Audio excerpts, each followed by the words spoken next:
And we'll get started. I'll just give him one more minute. There he to see if is. he's- I'm going to promote him right now. He came back. Okay, perfect. And I'll let him know when he comes on that he'll Oh, be there we go. a second alternate. And usually we have Art. Is Art not coming this morning either? Art is here, but I won't be promoting him as he's not a committee member. Okay, but he's listening. Yes, he's listening. Hi, Art. I know you can't respond, but we're glad you're here. Art, He'll I'm be a going to panelist. attend your, He'll be a I'm going panelist to attend at the your next 10 o'clock construction meeting. I want a few things in there I want to listen to. So if you don't mind. Oh, Art's talking to us on the chat room. Yeah, I Yep, saw that. he says hi to everybody. There you So, go. Mr. Carey, I see that you've joined us now. We're going to add you as a second alternate, so we have a full committee. And if he's good with that, we can get started. Yeah, Sean, if you're not good with that, let us know. Otherwise, I'm going to call the meeting to order. There's Sean. Hi, all set. Okay, so Great. you'll be part of the voting, Sean. Thank you.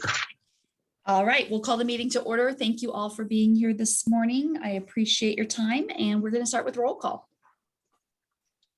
Okay. Trustee Rose I am here. and Trustee Janoli is absent today. Trustee Caroselli is absent today. Trustee Jay. Mentally and physically here. Okay. Trustee Carey as alternate 1 Here. and Trustee Chaplin as alternate 2. Here. Great, we have a quorum. Okay, and thank you to the alternates for filling in for us. We really appreciate that. That takes us to item number 2, which is public comment. Do we have any public comment, Lori? We have no public comment.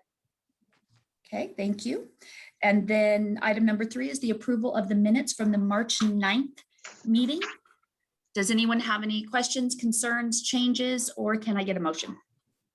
Motion to accept the minutes as presented. Can I get a second? Second from trustee Carey. Okay, and unless anyone has any changes that they want to request, we will take a vote. All in favor? Aye. Aye. Dear Any Rose, I'll opposed? be abstaining because I wasn't present at that meeting. You weren't there, but we still have a quorum without her, I believe, Lori, so we'll go ahead Yes, we and do. finish the vote. Any opposed? That motion carries unanimously. Oh, sorry about that, guys. That brings us to item number 4.1, and these are the items for review and recommendation for approval by the full board at the May 20th board meeting.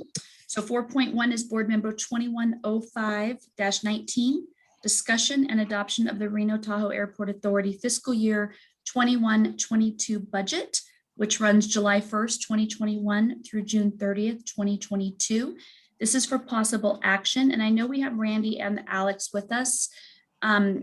We did have a discussion about not having the full presentation because we want the whole board to be able to see it on Thursday and did not want it to be redundant and have to go through it twice.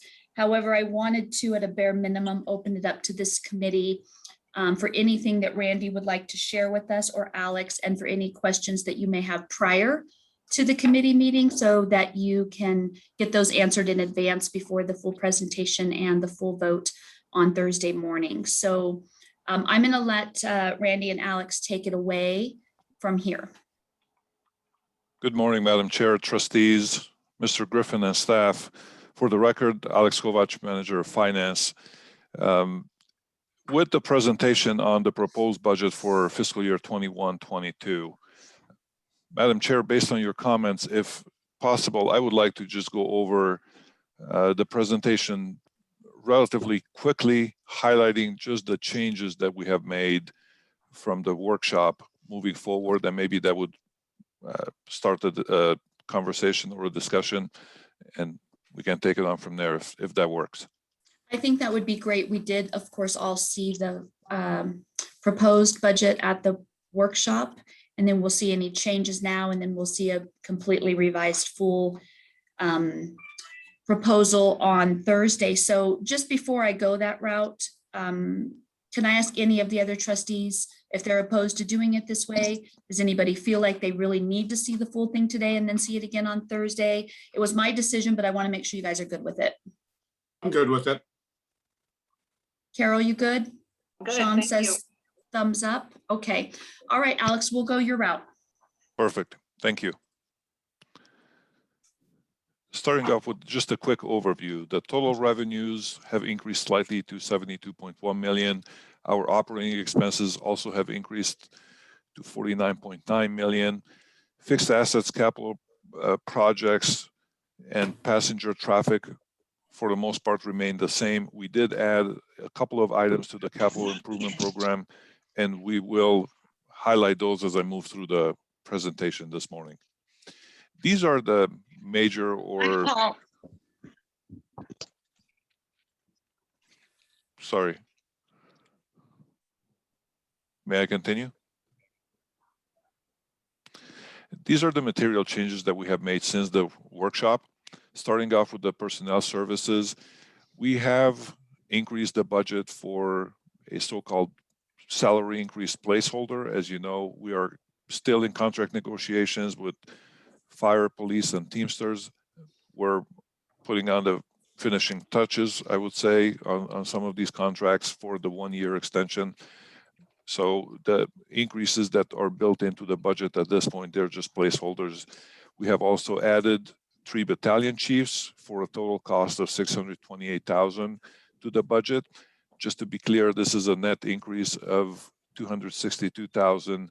So it's not the full $600,000 increase compared to the current year budget. Purchase services, a couple of additions here. Workspace, study analysis, added a budget of $100,000, and an HR consultant. This is for help with the negotiations in next fiscal year with a long-term contract with bargaining units. We need some help there, so that's the reason our HR department added $20,000. Administrative expenses, I made some changes there related to the liability and property insurance. Under normal circumstances, you would hear the presentation of the proposed insurance program for next fiscal year today. However, we run into some significant issues with the renewal process. A lot of insurance companies working from home. We had some difficulty firming up some of the bids going into next fiscal year. However, based on the indication from our insurance broker, Arthur J. Gallagher, I did decrease the budget for some of the line items here, and that's the reason you see an aggregate of $220,000 decrease. I mentioned a couple of capital projects that we were able to add since the workshop. First one being the clerestory wall. There are some repairs that we need to do to the wall where the bridge kind of over the loop road connects to the main terminal building. That project is estimated for a total cost of $70,000. And then also the administrative workspace upgrades that we're currently estimating at $100,000. Obviously depends on what the workspace study analysis will bring once that is completed. So these are the major changes that we included in the budget.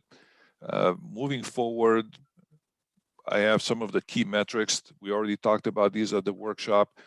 The changes here happen to the numbers that you see here in red, because by increasing cost, some of these would have increased had we not used any of the CARES Act to sort of get reimbursement for some of those additional costs that we built in.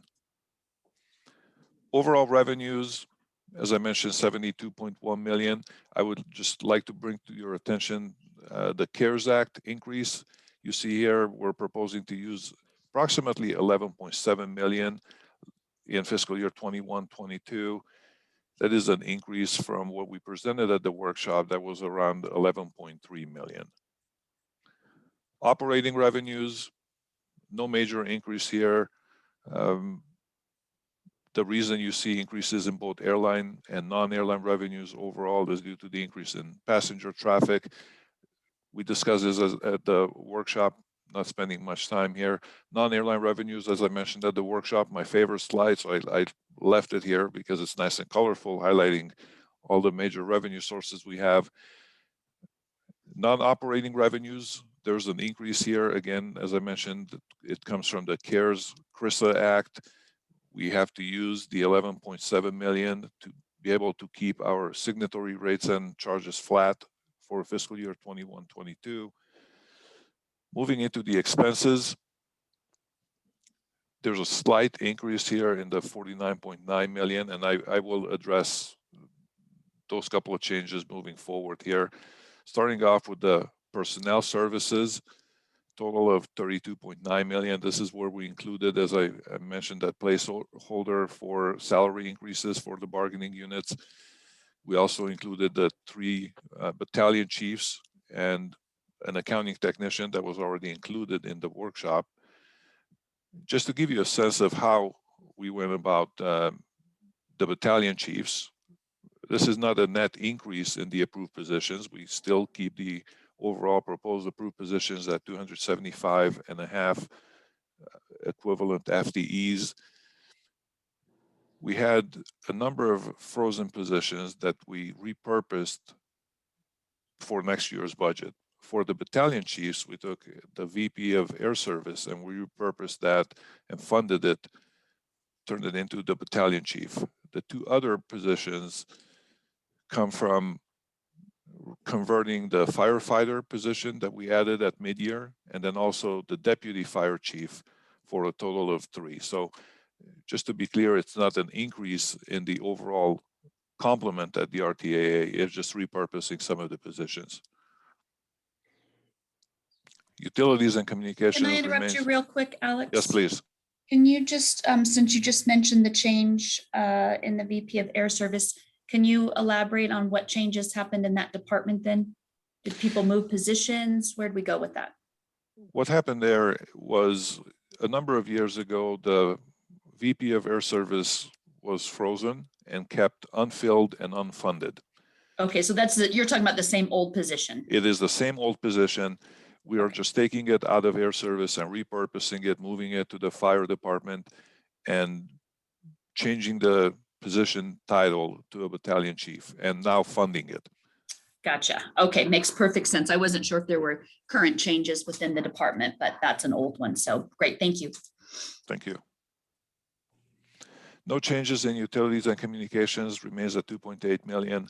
Purchase services have increased due to the couple of changes that I mentioned, the workspace study, and then also the additional help needed by the HR department anticipated for next fiscal year for a total of 7.7 million. Materials and supplies remains at 2.7 million, and the administrative expenses have decreased a little bit due to the changes that I made in the liability and property insurance expenses. Going forward, I would like to highlight some of the key budget items by division. So these would be changes compared to the current fiscal year, moving into fiscal year 21-22. So these would be increases. I already talked about the battalion chiefs, net increase of 263,000. We have also increased the overtime in the fire department for a total of 300,000. Currently, we have 180,000, so $120,000 increase. We had to add a new software for Part 139 compliance. That is for a new database, $300,000. 5 police vehicles are budgeted for fiscal year 21-22. 4 of those are replacement and 1 is an additional vehicle to the fleet. We're also anticipating to complete a security assessment. This is in the Vice President, actually I should say Chief of Operations Department for estimated $49,000. We have a defibrillator anticipated to be purchased by the fire department, new police body cameras for a cost of $26,000, new furniture for the security break room, $16,000, and a new paint striping machine that the State Airport is very excited about for $24,500. These are for the Operations and Public Safety Division. Moving on to Planning and Infrastructure, the landside planning study that was already started or is started in the current fiscal year with a total estimated cost of $300,000, 100 being in the current year and 200 anticipated for completion in next fiscal year. The engineering department added a flash study for 100,000. New water truck for airfield maintenance, and it will also be used as a water tender by the fire department. This is a piece of equipment that we already discussed at mid-year. However, we were not able to purchase it. That's the reason it shows up again for next fiscal year. A new backhoe for airfield maintenance, anticipated at 160,000, and an air compressor for the building maintenance department. Our division, Finance and Administration, we have some items here for the IT department. I summarized these here. There are a total of 4, I believe, video security equipment related, total for 191,000. The new accounting technician that we talked about, and a stretch wrap machine for the warehouse for 10,500. The Commercial Business Division, this is where you have air service and economic development and also outside properties.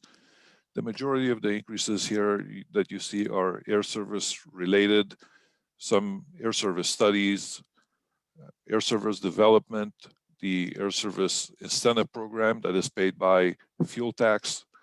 You see an increase there of 389,000. Air service information data access services, that's a contract for 53,800. We have added a land development consultant for land development opportunities out there for 90,000, and economic development also for potential opportunities during the fiscal year for 50,000. There's also 20,000 allocated for the rental car service center for a facility assessment.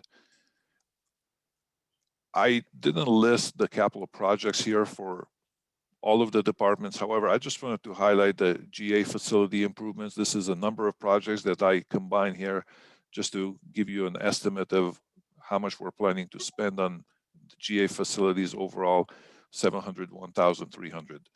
Again, this is specifically for capital projects, not O&M items. Those would be separate, and those are included in our outside properties department. Marketing and public affairs, a couple of highlights here. The air service advertising campaign that is run by Brian and his team for $280,000. They're also looking at revamping our website, so $200,000 allocated for a new website. And the community outreach campaign, approximately $140,000. This is not an increase, this is a total cost anticipated for next fiscal year. People, culture, and equity. We're restarting the internship program for an estimated cost of $40,000. I mentioned labor relations consultant. That's for the negotiations for a long-term contract with the bargaining units. We now have 4 bargaining units: Teamsters, police, fire, and we also have the sergeants. And then organizational training that was added for an additional $39,000. Alex, would you mind giving me an example of what the funds for community outreach would entail? Just because Richard and I are chair and vice chair of the Community Outreach Committee, I'm curious to know what types of things that's earmarked for. One of the items that are included there are monies allocated to the air races. I apologize, I can't think of any other ones at the moment, but I'm happy to put together That's okay. a list and send it out. No worries. I was just curious. I Hey, believe that's the Jennifer, I was most wondering the significant. same thing. If we're, can we ask questions going on, or would you rather that we wait for the end of his? Well, I was originally thinking we'd wait till the end, but then I'm afraid we're going to get so far past it. So Richard, are you trying to say, or trustee Jay, are you trying to say that you would like more information about that at a later date? Yes, I would, just because as you said, we both chair that, and I think it'd be good just to know kind of what that's doing, and also, and I think it's in the, and Alex, maybe you can correct me if I'm wrong, but that 701,000 for GA, that's in the overall budget. I have access to that now, correct? Yes, sir. Those are actually capital projects that are in the board memo listed Okay. individually, and they're all related to the GA. Okay, yeah, because I'm very interested in that one, just kind of seeing where that's going. So thank you. That's a Okay, and- combination of a number of projects. Trustee Chaplin's right. We should wait till the end. I'm very close to the end. Equipment and fixed assets, no change here since the workshop, still estimated at right around $1 million, $500,000 increase from the current year budget. Capital projects, these are items over $300,000, or actually I should say, these are items that cost over $5,000 with an estimated life of over a year. However, anything over $300,000, we amortize over the useful life and include in the airline rates and charges that way. The overall budget for next fiscal year is $8.5 million, a $1.0 million increase from the current fiscal year. The two additional projects that we have added since the workshop are in that other category you see here on the left-hand side, the pie chart by cost center. Debt service, we talked about it extensively at the workshop, no changes here. Still $2.3 million annual debt service anticipated for next fiscal year, and we plan on using the CARES Act funds to reimburse us for the debt service. Overall, just a couple of concluding comments. We do have a balanced budget. As you saw, we did have a number of personnel additions. We built in some salary increases for Teamsters, police, and fire. We were also able to add back some of the operating and capital budget that was cut in the current year and also specifically in last fiscal year. In the current year, we decreased by approximately $8.5 million compared to what was requested by the various departments. We were able to achieve the flat signatory airline rates and charges by using the CARES Act. I know that the airlines were asking for an actual decrease in rates and charges, and we plan on looking at the progression of budget and traffic forecast in our revenues at mid-year. At that point, we can revisit this, and if all of our results are promising or are as anticipated, then we can make those changes at mid-year. We do strive for a competitive cost per employment. Typically, we're in a mid to lower range compared to other airports. We remained at $9.57 anticipated for next fiscal year. Hopefully, we're able to come in lower than that. As I mentioned, we do plan on using the CARES CRISA funding of approximately $11.7 million for next fiscal year to be able to keep our signatory rates and charges flat. With that, here are with recommended motion. It is hereby moved that the Board of Trustees adopts the budget of the Reno Tahoe Airport Authority for fiscal year 21-22. Madam Chair, here is the end of the prepared presentation, and I'm happy to answer any questions.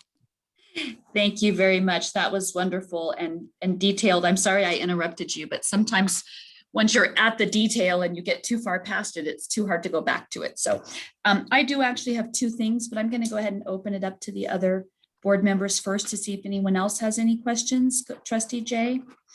Yes, thank you, Alex. Great job. Your knowledge is amazing. I'm looking at some of the GA and West Hangar 9 concrete repair, approximately $400,000. Is that going in front of the hangars that we're unable to use right now to eventually we'll be able to start using these and collecting revenue on that? That is a very good question. I would have to look into that unless Ms. Iftigar is able to step in here. And maybe even Darren, is this that area that we toured with all a couple months ago or a year ago? What's name the project again, trustee? It's Jay? called GA West Hangar 9 concrete repair, 400,000, consists of replacement of 12,000 square feet of concrete inside hangars and exterior sidewalks is listed. Is this that same area where we're looking, where those hangars are that we're unable to rent out right now? I don't Is think this- so. I think Okay. Stellar is gonna make those improvements. But I'm not 100% on that. So we'll get that from Gary or Tina, have them put it in the chat and answer that question, or Lori promote one of them. Because I don't want to be wrong, but I don't think so. Okay, so the question, and it kind of goes into that, if it's not that, were we gonna attempt to reopen those hangars? Or have we just decided because of the time frame with the new hangars coming on line at some point in the future, not to spend the money there just because it would be kind of we'd never see any kind of return on it? So if you can look into that. Yeah, we're outsourcing the management of those hangars to Stellar. They are going to make the improvements and reopen them. Yeah. Okay, Yes, sir. perfect. Thank you. We have a long list of people waiting for hangars. Yeah, we've got that big list right now. Trustee Chaplin or trustee Carey, do you have any questions? I had a No couple, questions. Chair Rose, I wanted to go back to the air service incentives. Is that an increase from last year or is that flat? It is an increase compared to the current fiscal year, yes.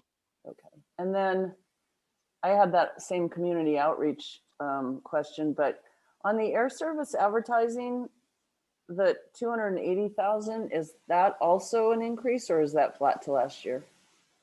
It is an increase compared to the current fiscal year. However, I don't think that the current fiscal year had the same budget included for the air service advertising program.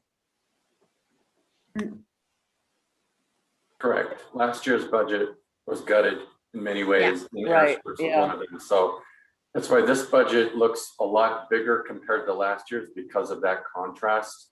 So we're going back to basically a full funding and also accounting for the fact that with all the routes dropped, that we have a lot more qualifying air carriers and routes now. And so trying to anticipate that. Trustee Chapman, go ahead. That's actually that's my concern, I guess, is that from the air service development standpoint and what RASC has been educated on through your staff, that the advertising program to me, which is focused on the catchment area, if I understand it correctly, it seems pretty tight. And it seems pretty tight because of all of the air service that we've successfully gotten with, in spite of what's been going on, and the fact that we're already seeing load factors on the JSX Oakland and Las Vegas flight down. Anyway, it's just a thought that, it feels like if you could get another 50,000 out of there, even if you don't spend it, it might be well utilized. Well, and I actually had a question on that marketing budget as well. I know you guys probably can't answer me right now, but would it be possible for Brian to send me a breakdown on that? Just an estimate, nothing exact, but like what percentage of that is going towards digital, what percentage towards TV, what percentage towards production? Nothing exact, but just a general outline of kind of what the plan is on how to use the 280. And I think in order to further answer Trustee Chaplin's question, I believe before COVID, we were at 250, and then they reduced that drastically during 2020. So I think we're just going back pretty close to where we were before. I think it was at 250 before. So Right. just Okay, to further, thank you. but Darren, would it be okay? Can somebody just send me an email or give me a quick phone call just with some guidelines on the plan is for that money? Absolutely. Yep. Okay. And I want to draw a distinction between that money, which starts July 1st, versus what we're spending right now to get back into the game, if you will. So we'll send you some more detail of how we think we're going to spend that 280 over the course of the whole next fiscal year. You bet. Okay, great. Do you think there's any chance I could get that before Thursday? Absolutely. Thank you. And then one other thing for you, Darren, while I have your attention, would you mind just giving us a quick update on where you're at with the contract negotiations? Or if nothing's changed, you haven't had any meetings, that's fine. But if you've made any progress, can you let us know now? With labor, Yes, please. absolutely, Madam Chair. We have tentative agreements with police and fire. Both are subject to ratification by their members, but we do believe police basically have ratified. Fire is in the process right now. And with Teamsters, we have our last and final and best offer presented to them, and they are going to take that to their members for a vote, I believe, next week. And so fingers crossed. And if it doesn't go our way, then we will open up full contract negotiations with the Teamsters. But we Okay. have included our last, best, and final offer in this budget, as well as the tentative agreements with police and fire. So this budget reflects really where we think we're going to land, and if something changes down the road, we'll be back to amend it. Okay, great. Thank you very much. Does anyone else have any other questions or want further clarification? On that, just a quick question on that marketing that would be sent out to you, Jennifer. If it could be emailed, I'd like to see it as well. The breakdown on the advertising? Yes, please. Okay, yes, sir. Thank you. Any further discussion on item 4.1?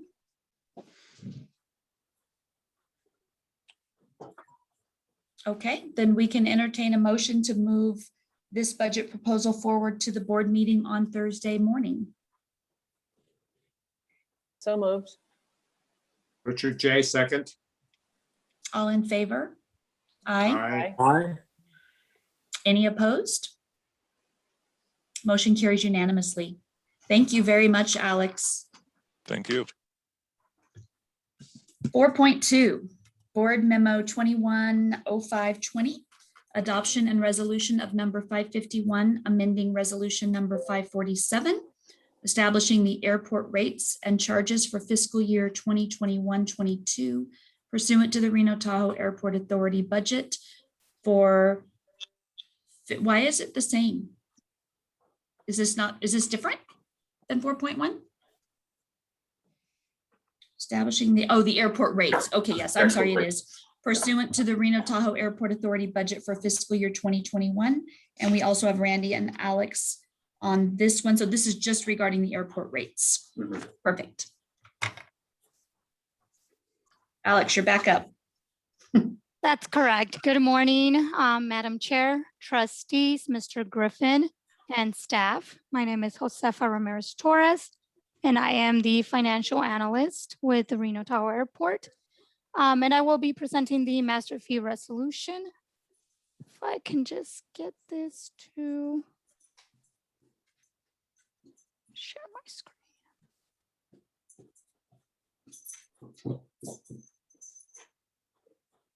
I apologize for that. I'm trying to share my screen. Can you guys see the presentation? Yes. Yes, we sure can. Okay. So the Reno Tahoe Airport Authority Act of 1977 gives the RTAA the ability to assess and collect fees, rental rates, and other charges. The FAA Grant Assurance Number 24 requires us to maintain a fee and rental structure that will make the airport as self-sustaining as possible. The board adopts the master fee resolution every year as part of the annual budgeting process and may be amended during the fiscal year. The master fee resolution also establishes and maintains a master list of fees and charges for both airports. The landing fee will remain at $3.23 for both signatory and non-signatory airlines. The average terminal rental rate for signatory will remain at $55.31. For non-signatory, it will increase to $78.99. The baggage handling system will remain the same as current fiscal year for both signatory and non-signatory. The total requirement for the terminal cost center did increase $2.6 million or 13.7% from the current fiscal year.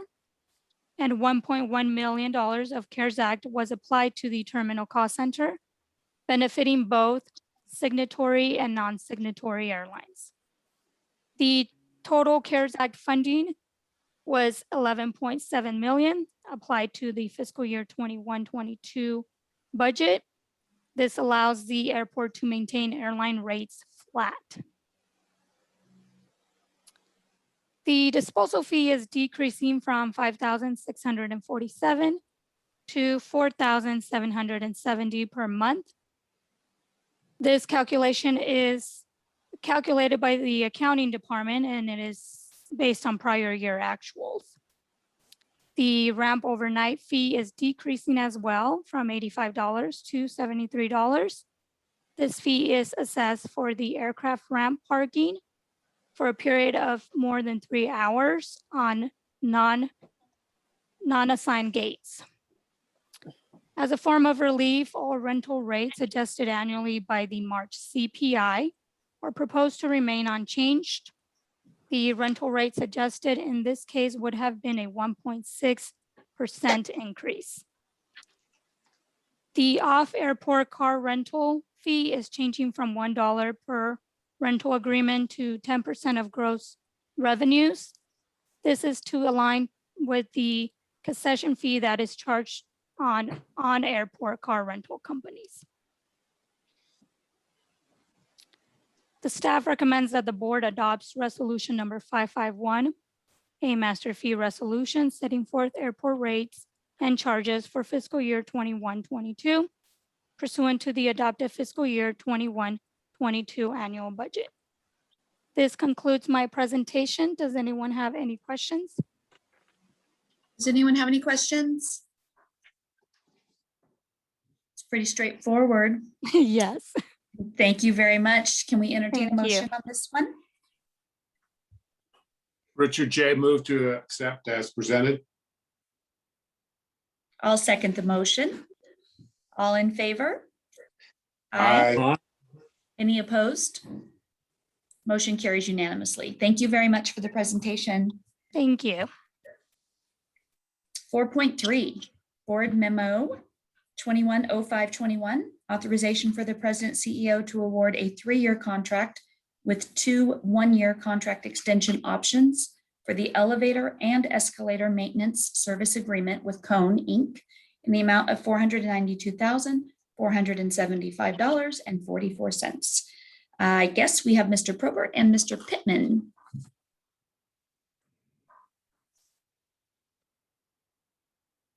Good morning, Madam Chair, Mr. Griffin, trustees, David Good Pittman, morning. Director of Facilities and Maintenance for the Airport Authority, and get my screen up here.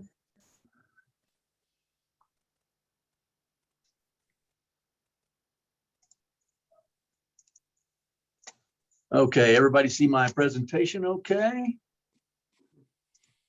Yes, we can see it. All right, this is the annual maintenance contract for the Airport Authority for our maintenance of the elevators and escalators. And let me move this right down here. So this is a 3-year contract with 2 one-year contract renewal extension options for this elevator escalator maintenance agreement with Cone Incorporated in the amount of $492,475.44.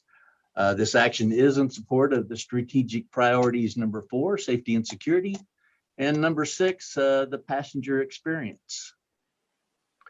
The RTAA is required under NRS 455C, which pertains to the maintenance and operations of the elevators and escalators in order to maintain the required operating permits for these conveyance pieces of equipment. The airport has 6 elevators in the terminal, along with 14 elevators on the property, as well as 1 elevator at the Stead terminal and 1 wheelchair lift in the Bureau of Land Management firefighting facility at Stead. The scope of service provided under this contract is the basic monthly, quarterly, semi-annual, and annual preventive maintenance plan. as well as providing the equipment needed to service and repair the equipment. They are also required to maintain a parts inventory of the airport's equipment that we have here for the common wear items, and to provide testing of all of our fire detection devices in the elevators and emergency generator backup power operation. They're also required to participate in the annual state enforcement division inspections and our fire inspections as well. The current contract was awarded by the board in April of 2018. It was an RFP that the airport actually put out, and it expires on June 30th, 2021. So this year, in lieu of the airport putting out a request for proposal, it was decided to utilize Omnia Partners, which is the largest, most trusted cooperative purchasing organization for public sector procurement of materials, goods, and services. Pretty much similar to the Sourcewell contract that we've used to purchase equipment before. This is a cooperative RFP contracts, and they're solicited and awarded by a participating lead agency. We could be a lead agency that puts out the RFP. This process does ensure maximum purchasing power and resources for the participating entities. This type of procurement is allowed under NRS statute 332.195. This slide pretty much shows the process for the RFP that I just spoke about. The lead agency uses specific language that's provided by Omnia to make the agreement accessible nationally to agencies and states that allow this intergovernmental contract language usage. Omnia Partners ensures that industry best practices and procedures are applied in those contracts and those RFP announcements. This is just a small sample of the more than 140,000 agencies that utilize the Omnia Partners procurement vehicle. You can see Portland, several cities across the nation. Like I said, more than 140,000 agencies utilize this process. And there are state and government, local agencies, public and higher education institutions, nonprofit and special districts that utilize more than 300 cooperative contracts every year that are listed on the Omnia site. And this is just a small sample of the many hundreds of companies that supply these service agreements, equipment, anywhere from office equipment to bulldozers, which is a very wide range of products and services. The current contract pricing under this agreement is as follows. It is a guaranteed annual amount with a 3% annual increase over the term of the agreement. Just as an example, this is a pretty good savings over what we're paying right now. So this is a very good vehicle to use. Like I said, this starts at $92,760 for the first year. We end up at $104,000 in the fifth year for a total of $492,475.44. As stated earlier, this is a 3-year initial contract with 2 one-year renewal options should we choose to stay with the same company. Each subsequent year, of course, is dependent on the approved budget allocations. We have budgeted $115,000 in this current year, or this future year, 21-22, that you're going to be approving on Thursday, hopefully. The contract does contain our standard 30-day termination clause if we need it. And the contract, like I said earlier, expires June 30th of 2021. So this new contract would become in effect July 31st of 21. And that brings us to the recommendation to the board. It is hereby moved that the board authorizes the president and CEO to award a 3-year contract with 2 one-year contract extension options for the elevator and escalator maintenance service agreement with Kone Incorporated in the amount of $492,475.44. That concludes my presentation. If you have any questions, I'd be glad to answer them for you. Thank you, Mr. Pittman. That was a wonderful way to find a good savings. Thank you for Yes, your it hard work was. on that. Yeah, We're that's saving over awesome. $20,000 a year on this by utilizing this vehicle here. So that's a very good arrangement. That's fantastic. Thank you so much for that. You're welcome. Does Thank anyone, you. it's pretty straightforward, but does anyone have any questions?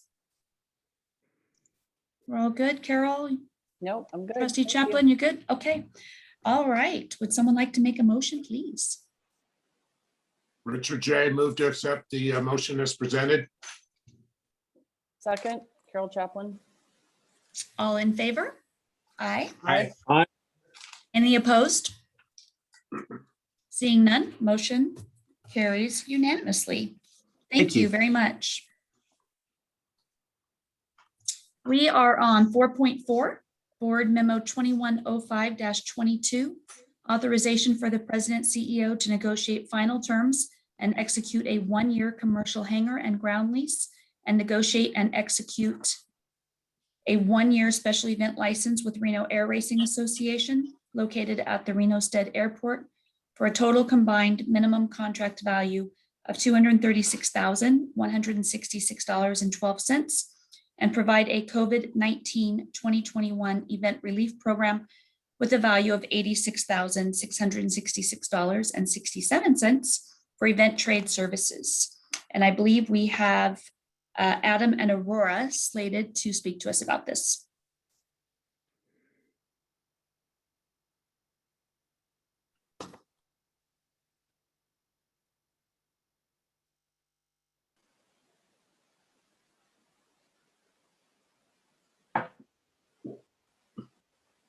Aurora, Aurora, are you there? I see you He's on. on mute. And Adam's here. and That he's would on. There he help. is. I apologize. So, good morning, Trustee Rose, or Chair Rose and trustees. Apologize for that.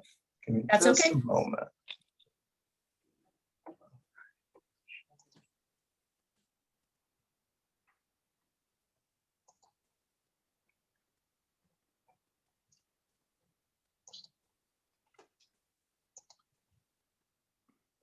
Okay, can you see the full presentation there? we cannot see your slides yet. Okay, let me see.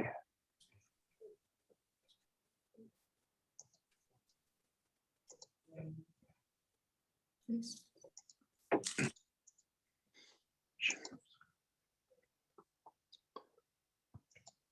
How about now? No, I'll let you know No? when it pops up. Oh, that is strange.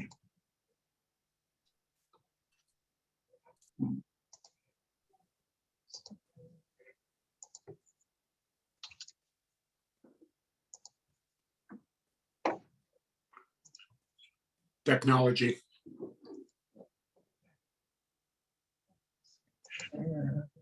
Okay, how about now? There we go. All right, sorry about that. Okay, so I'd like to talk to you about renewing an extension of the commercial ground lease, special license event for 2021, and a final COVID-19 relief package with RARA. And I also have on the phone Tony Lagatetta, the RARA's Chief Commercial Operating Officer. He'll be available if you have any questions or comments for him as we go along. And the purpose, threefold, as I mentioned: renew the commercial hangar and ground lease, as well as special events license for 2021, and the final COVID event relief program. And this supports strategic priority number 2, encourage general aviation growth at both airports. For a little bit of background, back in June of 2020, the first COVID-19 relief package in the amount of $145,000 was approved by the board. Because the 2020 event was canceled, that amount dropped down to $100,000. The $45,000 was for the event license, but since it didn't happen, there is no need to collect that. So that left the $100,000 in rent relief that we had provided to RARA, and that was originally going to be applied to the 2020 events. That was rolled into the 2021 events, and it will be applied in September. So what we're proposing in addition to that is a one-year lease that will run from June 1st through May of 2022, as well as license for both the Pylon Racing School and National Championship Air Races, and the final event, COVID-19 event relief program. There's no changes to what RARA is leasing up at Stead. Everything stays the same. They still have their big hangar kind of in the bottom left there, their primary headquarters, and then they have some hangars over by the bleachers and a couple of other areas. No changes to the lease premise for this one-year lease. And I think we're all excited to see some events coming back online, and in spite of some being canceled, it's really great that RARA is able to make an event happen this year. So up in June, or everything will return to normal times. So that's also great. We'll have the pylon race in school in June, and then the championship air races will be in September. So as part of the 2020 event being canceled, we started to work with RARA very closely to see how we could come to an agreement to benefit both the RTAA and RARA and provide some additional COVID relief. So in addition to that, historically, we've done 2-year approvals for the lease and the license, but due to COVID, we've been doing basically this will be our first single year renewal for both of those. And we hope that in the future, we can get back to rolling 2-year leases with the rolling renewal should everything stabilize like we hope. And the purpose behind the 1-year lease is really it just will allow RARA to evaluate the success of the 21 events and better position itself for the future. So what does the event trade service program look like that we're proposing in addition to what we've already looked at? For the license, there's 2 components to this. So I tried to make this as simple as possible, but it is a little complicated. So let me know if you have any questions. But for the 21 license, for the September races, we've worked out credit listed there, or not credit, but event trade services listed there. And event trade services, these services are all items that we would have typically negotiated or traded with RARA for things we would normally do anyways, the chalets, tickets to the event, advertising, things like that. So that's what's on the left, and that's for the license fee. And then what's on the right here is just simply stating that we're going to also give them some additional rent relief. We're continuing on what we started back in June through September to help keep them stable through the air races. And that's a total rent relief of $41,667.67. And that will actually apply to the 2022 event for the trade service package. And we'll negotiate that after, which will be good for both of us because we'll be able to look at what worked in this very large package and then pick out what makes the most sense for us going forward for the 2022 events. A little bit of overview of the relief they've received from what we've kind of pieced together. It's been over $845,000 since the pandemic began, and the RTAA has extended almost $187,000 of relief. The $100,000 that was originally approved last June, and then if this additional package goes through, it'll be another $87,000 from us. And then they've also raised quite a bit from outside sources. So the fiscal impact, again, the 2021 license fee is $45,000. That'll be collected as event trade services. So the net revenue to the RTAA will be $0 on that. That will be collected during the event for agreed upon services that we've mentioned a couple slides back. And then for the lease, the total value of the lease is $191,166. And the event trade services or rent relief that we're going to apply from May until September is a total of $41,667. And that will be applied to the 2022 event. So once October comes, RARA's rent for everything I've said returns to their full amount of $15,931 per month. And the total revenue to the RTAA will be $149,499 for the lease term. And the recommendation, it's hereby moved that the board authorize the president CEO to negotiate final terms and execute a 1-year commercial hangar and ground lease, and negotiate final terms and execute a 1-year special event license with Reno Air Racing Associated Incorporated, located at the Reno Stead Airport, and provide a COVID-19 21 event relief program with a value of $86,666.67 for event trade services. That concludes my presentation. I'm happy to answer any questions. I know there's a number of different dates and packages involved here, so happy to clear up any questions you may have. Thank you very much, Adam. Darren, I'm just wondering, would you mind giving me just 2 minutes of your position on this and what you think about this? Thank you, Madam Chair. Happy to do that. I've learned a lot about the air races since I stepped into the role here. And, the long history partnership between the two organizations, and we're leaning in here to provide additional relief to them so that they are able to pull off a show this year. And it's, I met with their CEO, Fred Telling, about 6 weeks ago. And, by Fred's own admission, this is a critically important year. When you miss a year, you miss all those revenue opportunities, and they need to sell tickets and get people out there in order to continue the event long-term. So our team here, as you can tell, we're pushing some relief forward to 2022. We basically have been very clear that that's as far as we can go on this, that we are making some accommodations here that we are not necessarily making for other tenants, but there is no other tenant like the air races. They are a unique entity in our airport system here and in our community. So we recognize that. So I think it's a fair trade. We're getting the trade value that we typically would get, and Tony and Adam have worked hard on that. And then I think, assuming they have a successful year this year, we'll be able to roll forward with what is owed in 2022 and negotiate that trade as well. And then we'll be squared up, and hopefully the air races will be on solid financial footing. If they're not, they're going to have far bigger issues than what they might owe us, quite honestly. And they know that better than anybody. It is challenging right now when you're trying to run an event like this. So I support the relief.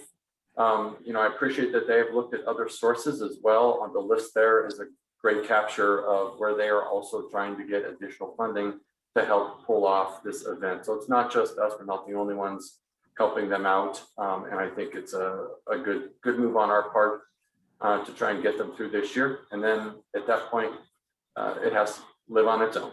But Madam Chair, I hope that answers your question, but I do think this is the right move for this year. It does answer my question. I guess I believe the air races is a very important event to the community, and a unique thing that our community offers. So I'm pro air races, but correct me if I'm wrong. Have we not been supporting this particular event even for years and years prior to COVID? I mean, it's my understanding that the event's never been profitable and has remained in financial trouble for many years. Not that means it's not an important event, but I just wonder if we shouldn't be attacking the much larger problem, which is even outside of COVID, the event has a hard time being successful. And what can we do to ensure its long-term success instead of just continuing to put Band-Aids on it? Madam Chair, I would maybe redirect that question to Tony and ask Tony if he wants to jump in here and talk about the air race and your board and your thinking on the long-term success and viability.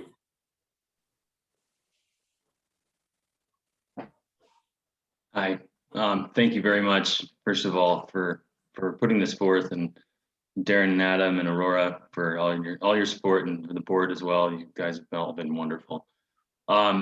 Regarding your question, there's a lot going on, and that's a huge part of what we're doing and what we're working towards in general.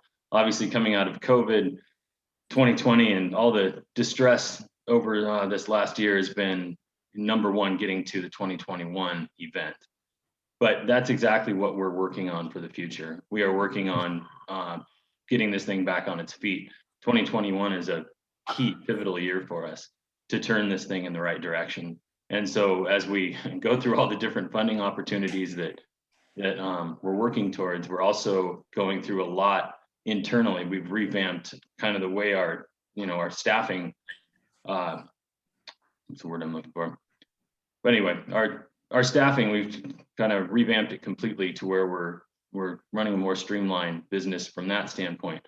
We're working through all of our infrastructure needs and figuring out what can we change in order to streamline this thing. We're working with other locations to get some smaller events around the country, which will actually help defray some insurance costs and also provide some additional sponsorship opportunities. So there's a lot that's going on. I mean, right now we're looking at a location potentially in Canada and potentially in Texas, and there's 2 others following that. which would be satellite events leading to us, Reno, still being the big event. So there's a lot that we're doing in order to ensure the future of this event. But it starts for us this year in 21 with on sound footing, having a profitable year and being able to move forward with, with confidence. Thank you very much. Do Absolutely. any other board members have any questions or comments? No, just here's to a successful air race this year. We need it for our community. It's Yes. such a long Thank you. tradition. Being a resident here well over 50 years is something that's just part of the history and tradition of Reno. So here's to success and keeping it moving forward.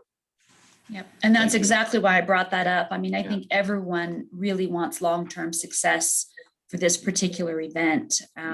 So I just want to make sure that we're looking at the big picture of how the airport can partner and things that can be done to ensure success long after this year.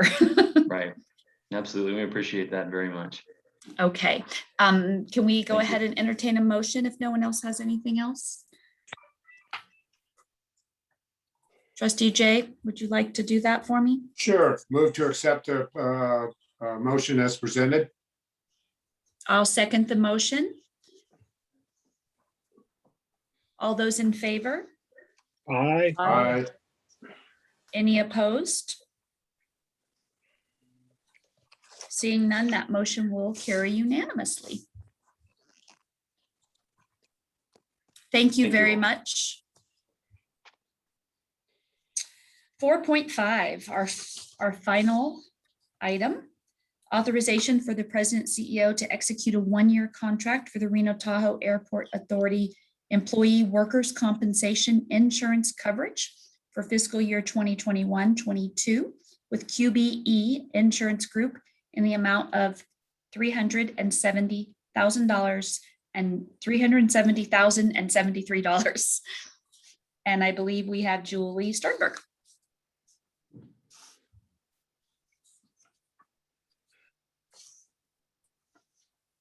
Okay, off mute there. All righty. Let me start the slideshow. Okay, and you can see my screen okay? Yes. Okay, great. Thank you. Good morning, Madam Chair, trustees, and Mr. Griffin. Julie Sternberg, Labor Relations and Benefits Manager.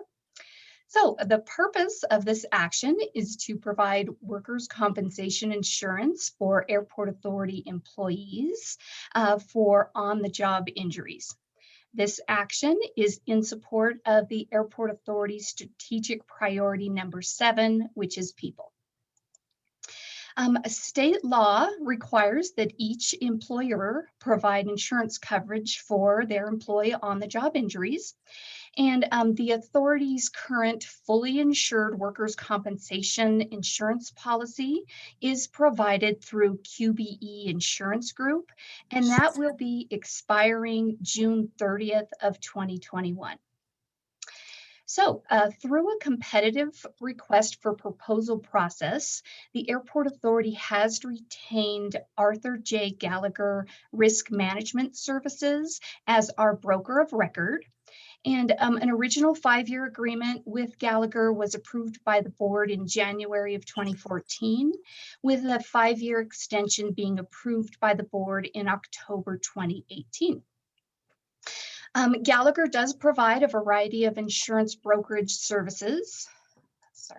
As it relates to our workers' compensation insurance coverage, and that is things such as obtaining and analyzing the bids from the authorized carriers.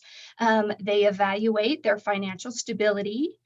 They review all of the proposals to make sure that they include all of our specified coverages that we need. They do provide recommendations to staff, and then upon board approval, they will bind the coverage. Gallagher did place our workers' compensation insurance out to bid in March 2021. We do have representatives from our broker here on the phone today to assist with any questions you may have. So this slide shows the responses to the bid.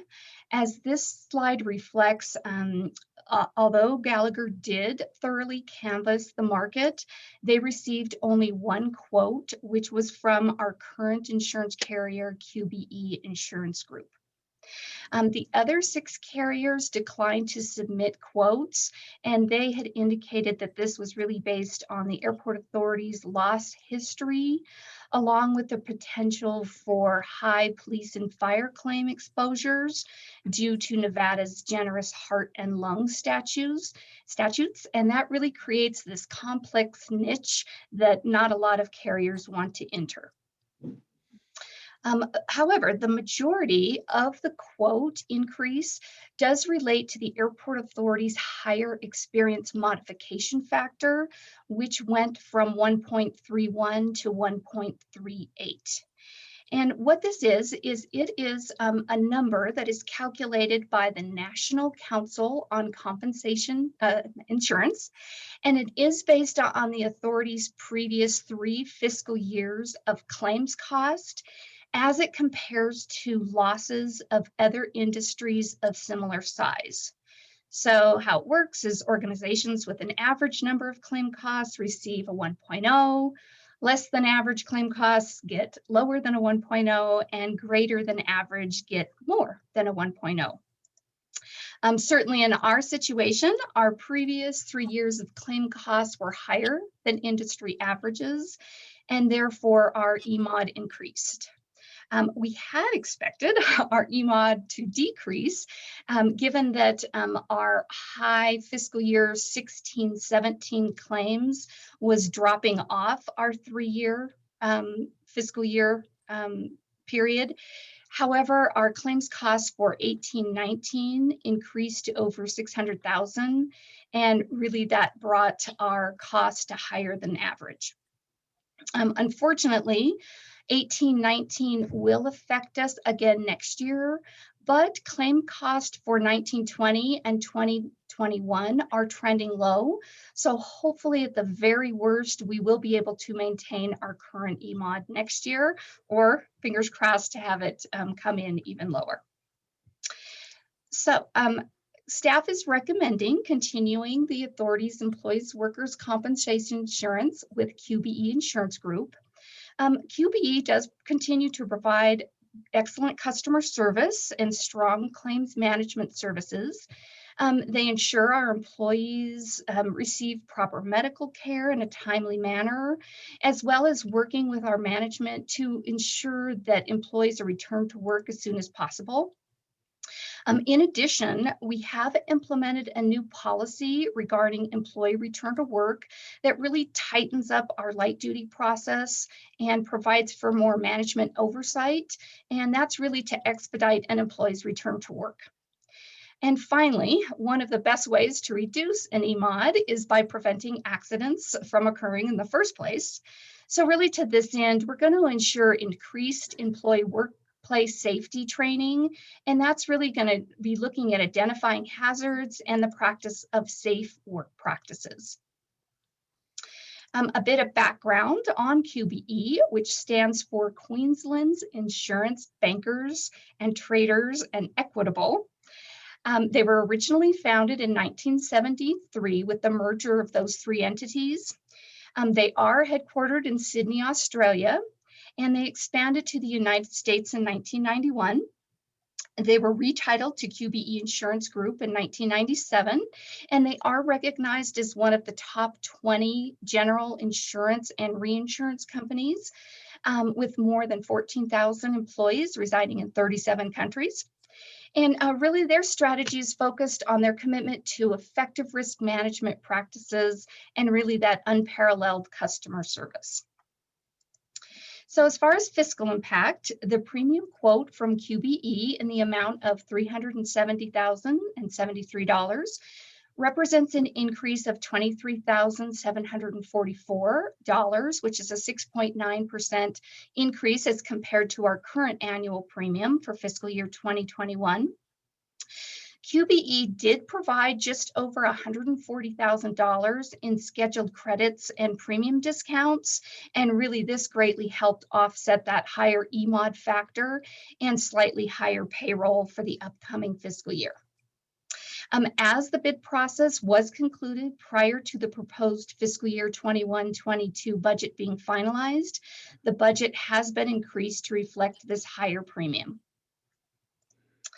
Therefore, staff is recommending that the board approve the Reno Tahoe Airport Authority's workers' compensation insurance contract with QBE Insurance Group for fiscal year 21-22 in the amount of $370,000 and $370,073.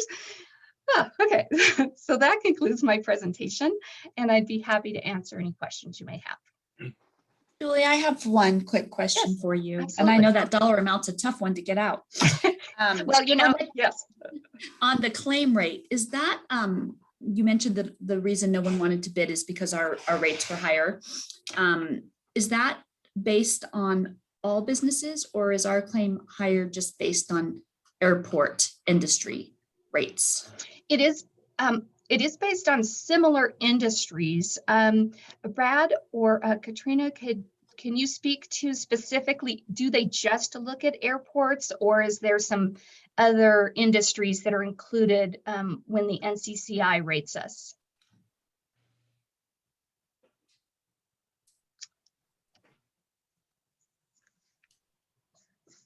Brad, Or you're Katrina, gonna have to promote them, at least one of them, or ask them to answer the chat. is that something I can do, or? No, Lori will have to do that. Okay, No, I'll do it. Here we go. Got it. sorry.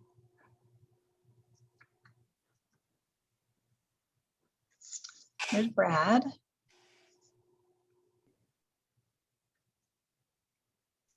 He might be on mute. Yeah, he can unmute. I can't unmute him. He'll have to unmute himself. Okay. So Brad, did you hear the question? We will need you to unmute yourself. Oh, technology.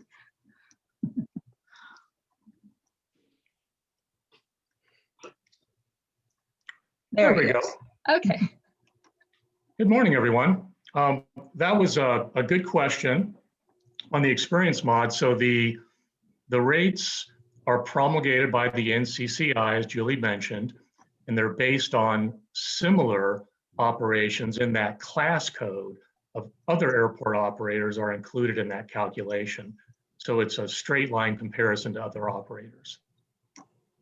And when you look at the history of the authority, we have seen spikes in the experience mod before. And when you're dealing in an affirmative or a presumption type legal environment where it says that the claims are probably going to be covered, that's a tough environment to operate in by any underwriter. So what really drove the change in the experience mod was in 2018, where I want to be very straightforward and honest with you, a couple firemen had the audacity to report a claim after working out in the company-sponsored gym. Those claims are totaling over $300,000 today, and they really have no closure in sight. And so that's led to this massive increase in the mod. It's not that unusual in these type environments where you have a presumption on coverage. So we saw 1.37 in 2018, and then we had a great run of claims control. Some of that might be luck. You're one claim away from potentially affecting the mod. And so you have an optic issue too with underwriters who, when they review the claims runs, they see a couple firemen that went to the company gym and lifted some weights, injured a wrist, and then came out, and now we have over $300,000 in claims. Now that's been addressed. Obviously the action was, if you're going to do those kind of things, you're not going to have a gym any longer, but the optics are still there. So when underwriters consider the account, we tell them that's not going to happen anymore because we dealt with that, but still the optics are bad when you have a 1.38% mod. Hey, thank you, Brad. Thank you for the further clarification. Thank you. Do any other board members have any questions or comments? I do, Madam Chair. getting one proposal at a rate of in excess of $10,000 a day. What actions can we take to improve this situation for the future? Had we gotten no bids this year, what would our future have looked like? Right. Well, without any bids at all, you would be most likely in an assigned risk environment, which would cost more. I would like to point out that the effect of the experience mod is about $138,000. So that's a debit to the standard rating. You have a good partner in QBE. They're the partner on the airport liability too. So by scheduled credits and premium discounts, they actually removed more than the effect of the mod. So they credited back $140,000. What competitive underwriters would do if we said, look, we really need a solution, they probably would have come back to the table and they would have said, okay, we're happy to help. And the price is the standard premium, which is $500,000. And so you can always get an underwriter to play, but at the right cost. And while QBE has removed that financial pain, we do have an increase in payroll. We do have inflation and medical costs. And so we're going to typically see, even on a static basis, some increase in cost on workers' comp, but they've removed all of that. Now, the other side, when you get your claims in control, and we see that experience mod come down, you're not going to just remove the pain, you're going to benefit from the removal of the pain. And so you're going to see your costs go down. Now you're treading water. Your nose is just above water and you got a great partner keeping you there. So if we see claims come into, you're going to see the 2018 year eventually disappear, but underwriters insist upon 5 years of claims when they look at it, irrespective of what the mod is.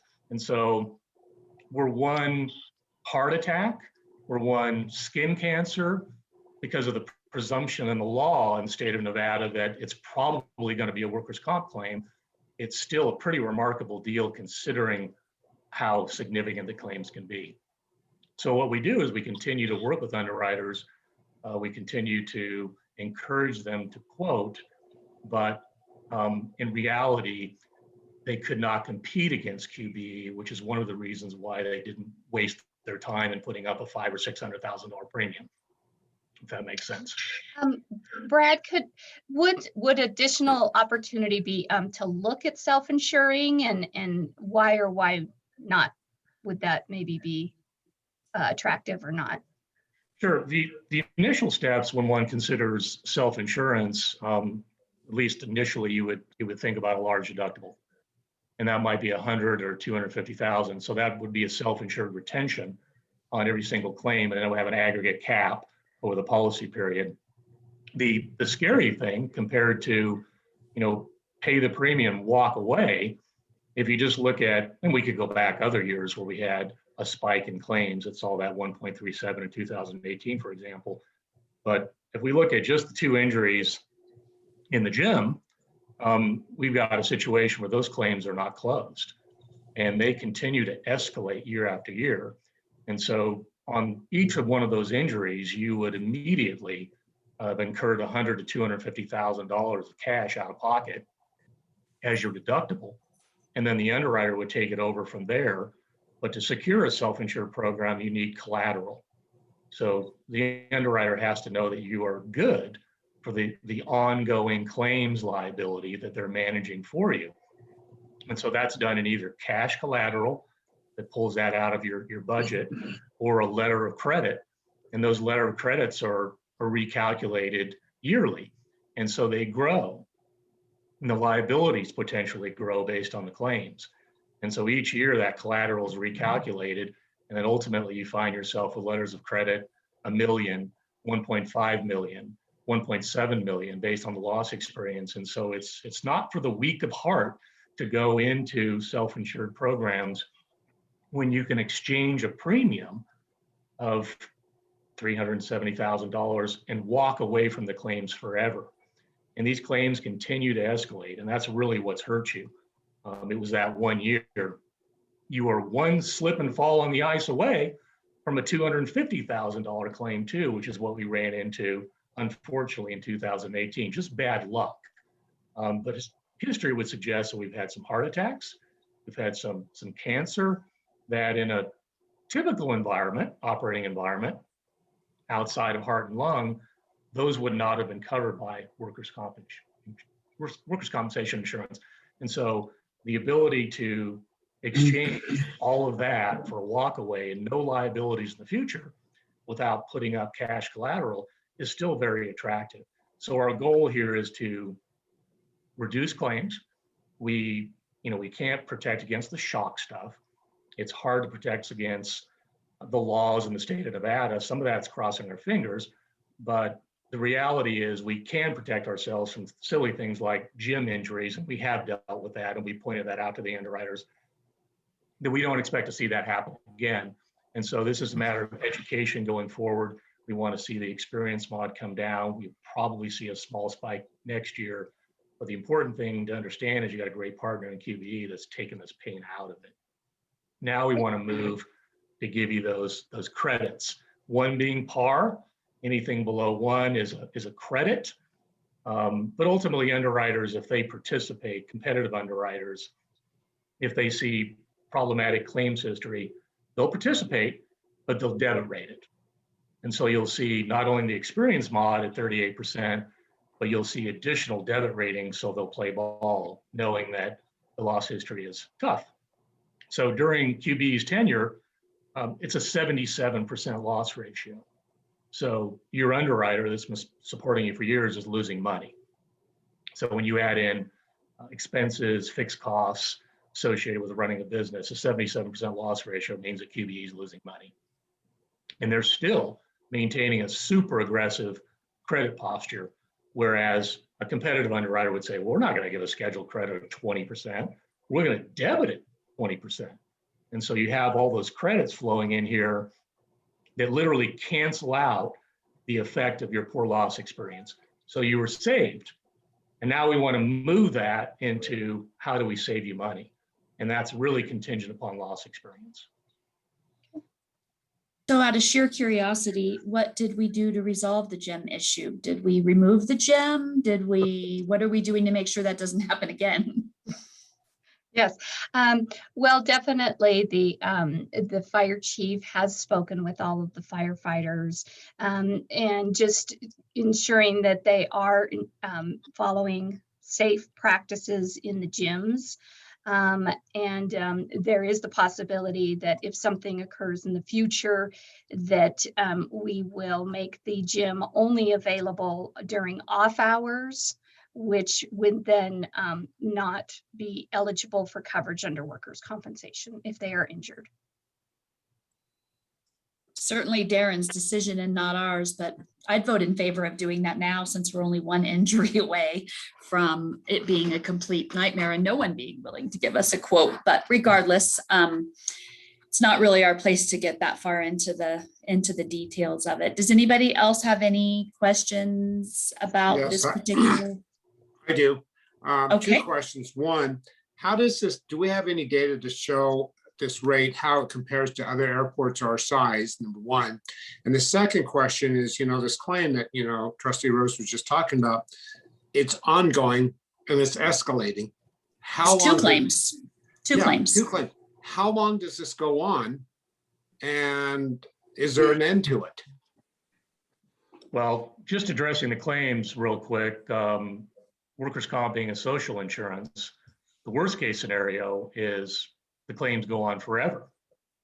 Ultimately there's an effort to settle them eventually, where the underwriters throw cash at the individual to try to get them, out of the ongoing history. But ultimately the claims are always open. So that's one of the reasons why the self-insured route is fairly scary. Because you're funding those as they go forward. Your second question was what again, please? Our rate of what you say 1.37. Do we have data to show how that compares to other airports our size? Well, generally speaking, the experience on airports is poor. Airlines are poor. I'm looking at one airport right now that has historically 160% mod, which means it's a 60% debit. the worst experience mod I ever saw in my career was Delta Airlines, and that was 200%. So organized labor has an effect. You know, when you have unions involved with flight attendants and not necessarily pilots, but ground handlers. And to be fair, in an airport environment, lifting, the potential for slips and falls, being out and about in weather, the potential for injuries is there.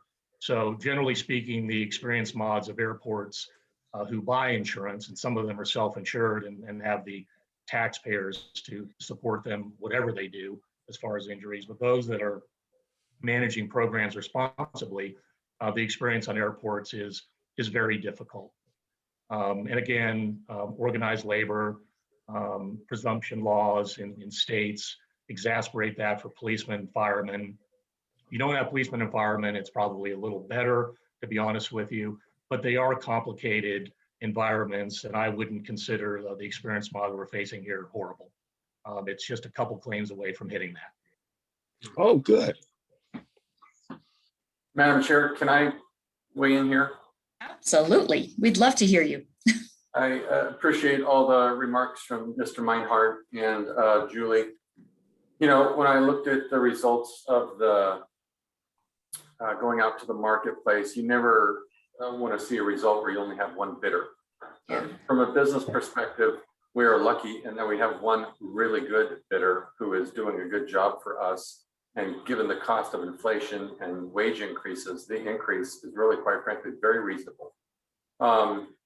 You know, so the burden on us is how do we become a better customer?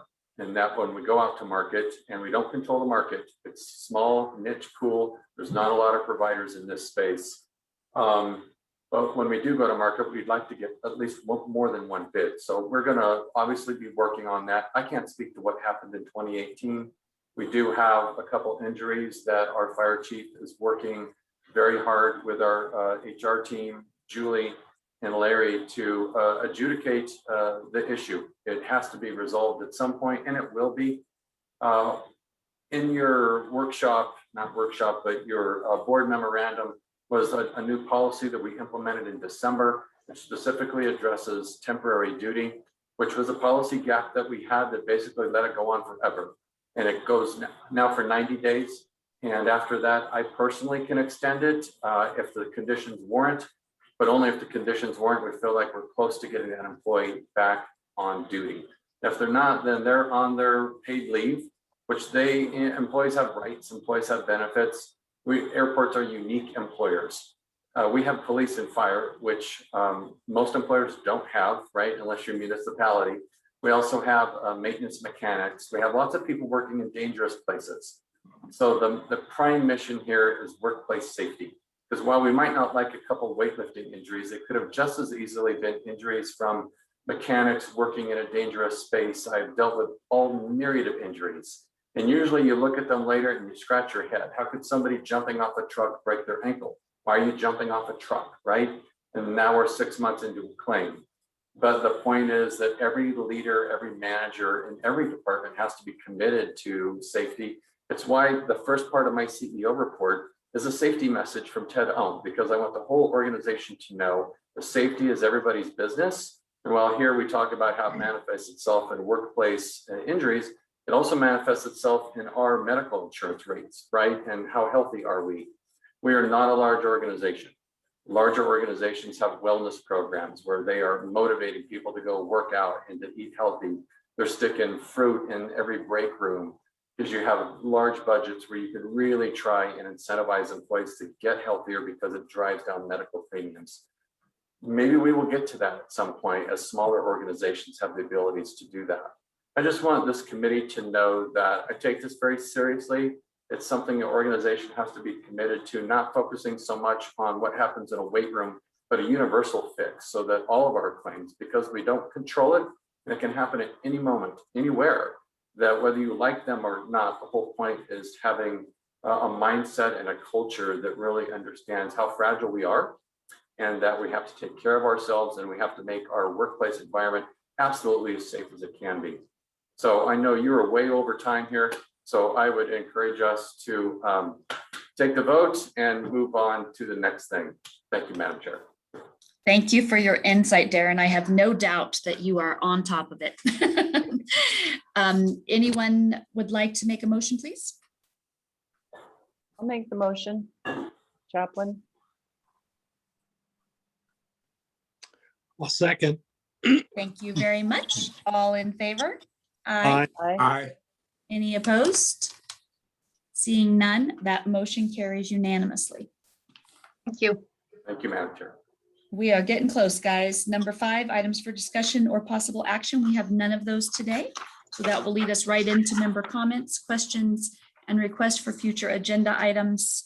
And I'll reiterate what CEO said, we are running way behind. So does anybody have anything real quick? Nope. Monthly administrative reports. Does anybody need any additional information on any of those reports today? Nope. Awesome. And Lori, that will take us to public comment. We have no public comment. Well, look at this. We got through many items in 30 seconds. Again, Darren, thank you for your insight on that. I know it can be concerning, but we definitely trust you and we know that you are taking it very seriously. Everything else went through today, and I don't know what Art wants to do, but I personally will be ready to go into the planning meeting in about 5 minutes. Anybody else on this meeting need longer than 5 minutes? No. Trustee Rose, we will not have Carol Chaplin at the planning as an alternate for Lisa, but we will still have a quorum. Okay.